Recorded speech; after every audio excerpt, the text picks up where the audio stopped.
Well, good day to all you fine folks watching this video. This is actually the first that I've bothered to add any commentary to. Unfortunately, I couldn't get away with not doing so because this is a little too detailed to try and make people read on the YouTube description. So, what I've built here is a potential player versus player game objective, similar to Sabotage in Call of Duty.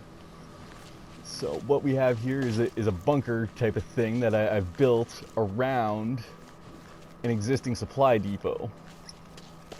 So the idea is, even with a plasma launcher with splash, shouldn't be able to damage the supply depot. The goal is to get the power doors around the circumference, and I put one up top, open, so that you can destroy the supply depot and win the game. And what I've actually set up here is 4 different types of locks. This build actually, all 4 locks need to be unlocked in order to open the doors, but there's, I won't say limitless, but there are many options for how you can set up the objectives. So we're going to start with the simplest one that I set up here, which is just a toggle switch hidden in the terrain. So you come over here, and yeah, I did not go to much effort to hide this. This is just literally to give people an idea of what's possible. So that my red glowy switch, I figured I'd hide just among these red glowy plants. So that'll give us 1 out of 4. Actually, I believe it's the one over on this side. Or maybe not. Hopefully I didn't mess this up. Anyways, lock number 2 is 3 toggle switches that require a combination, and again, there's various ways of going about this, but I left a couple of little clues around. So that big decal of the letter A on the wall is a clue to it. And the final lock is down here in this cave, and I'll explain that afterwards. But for the moment, all that's important is that I hit a clue with decals that the terrain is kind of blocked. Here, this is my little decal representation of a key, and another letter A decal. So let's go back out and check out the combination toggle lock.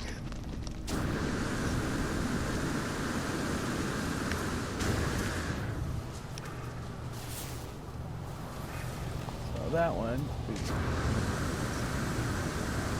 around this side.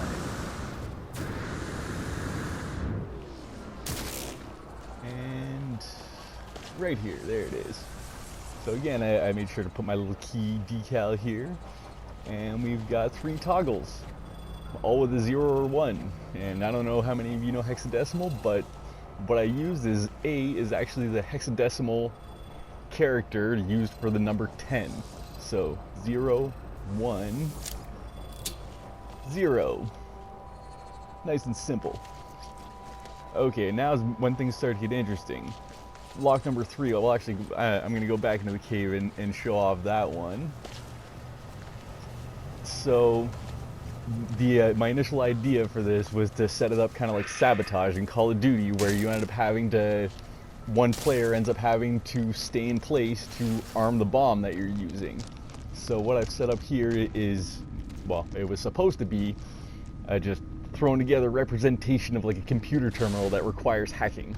But the way it actually operates is this pressure plate has to be stood upon for 15 seconds before this button ends up receiving power, and this button is actually what needs to be toggled in order to open the 3rd lock. So, a little light there indicating that yes, it did, the toggle did actually work. And now we're gonna head to the 4th lock and hope that everything's rendered in properly to actually, oh, so apparently I accidentally had the 4th lock already toggled. but I'll explain it anyways because I don't want to record this video a third time. So, the actual, the lock that I designed as the demonstration is there's this post here, this one here, and a third one back over there. So it's 3 buttons.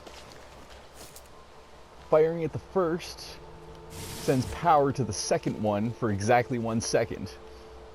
And so the way it ends up having to work is you have to fire at 1, 2, 3 switches no more than a second apart from each other, which means because of the distance, because of how far apart they are, you need more than one player in order to actually get those to work. I actually tried a number of times to make sure that I could not do it by myself. The 2 players is the minimum, because you end up having the first player do the first one, the second player for the middle lock, or the middle button, and the first player has 2 seconds to get turned around and fire at this one. But what I did for the purposes of demonstrating this alone is kind of made a copy of it, just a little smaller version of it, and I actually gave myself a little bit of extended time just to show that it actually works. And if I did that properly, did I hit them all? Yep. So that was supposed to open the doors, but again, in testing this out before making the video, I forgot to toggle it back to locked position. So we're just gonna open that up again quickly if I can.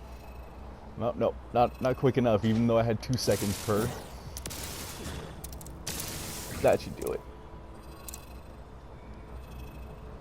Or, oh, never mind, because I messed it up. Because these end up permanently activated. I just kind of, I did it the lazy way. Instead of actually building a proper circuit that wouldn't reset itself. Or instead of building a proper circuit that would reset itself each time. And just in the interest of not taking up any more time, we're going to, let's see here.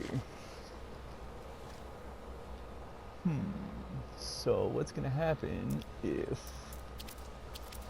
I just quickly connect that to a power source? There we go. That did the trick. So yes, and yes, I had testing it earlier. I already did blow up the supply depots, but simple enough concept and not too difficult to pull off. However, it did, as you see, by this combination of 4 different types of locks, there are a lot of options for how you can actually set this up and make the objectives more interesting. Like maybe you need to spend time attacking several different points and defending the person that's trying to actually hack into or activate it, or maybe you actually set up a proper combination lock with some sort of way that players have to discover the combination in order to open it. But hopefully this gives you all some ideas, and feel free to contact me if you want to discuss potential options for it or want some help getting your own set up. Hope you enjoyed this and have a good one. Oh yeah, sorry.